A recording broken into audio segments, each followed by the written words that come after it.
I'm going to show you how to make Fallout soda caps with your laser and just a little bit of paint. If you've ever played Fallout or watched the new show, then you're going to appreciate this. I'll need some purple and red spray paint. Using some old bottle caps I've collected, I'm going to give these caps a few coats of that paint. I waited about a half hour or so in between coats, and I always make sure to get a spray paint that says it bonds to metal. Here they are. I probably should have waited overnight since I put 2 coats of paint on there, but I'm just so excited. I'm going to mask the tops with regular masking tape and cut off the little extra bits around the edges. I don't have an automatic camera feature on my laser, so I'm going to eyeball the center as my reference point and mark it with a Sharpie.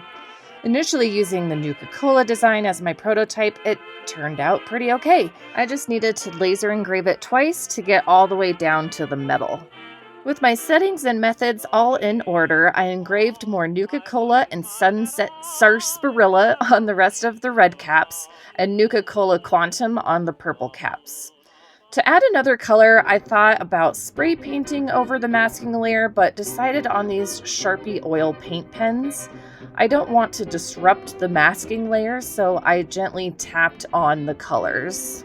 The Nuka-Cola caps are colored in with white, obviously. Then the Sunset Sarsaparilla is colored with yellow. The benefit of using these markers is you can use a few different colors. On the Nuka-Cola Quantum, for example, I use orange and white and yellow. I let these dry while I ate some 𝗏𝘂𝗄 mac and cheese for dinner and inventoried my remaining stem packs. Okay, now it is time to see how they turned out. I carefully peeled off the masking tape.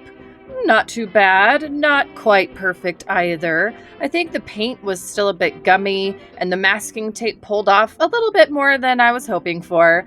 But I bet if you try out this project, it'll turn out even better. I'll actually have the 3 little soda logo engraved files on my website for free, linked below. The Sunset Sarsaparilla had the most details, so it's a bit sploopy looking, which reminds me, we just need to paint on one more detail. If you know, you know.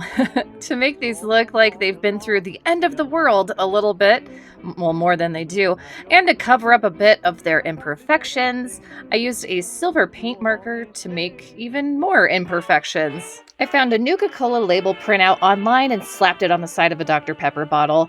My son is pretty excited to have these to pair with his Pip-Boy work in progress. I've got even more laser craft ideas in the works, so please subscribe and check out this playlist.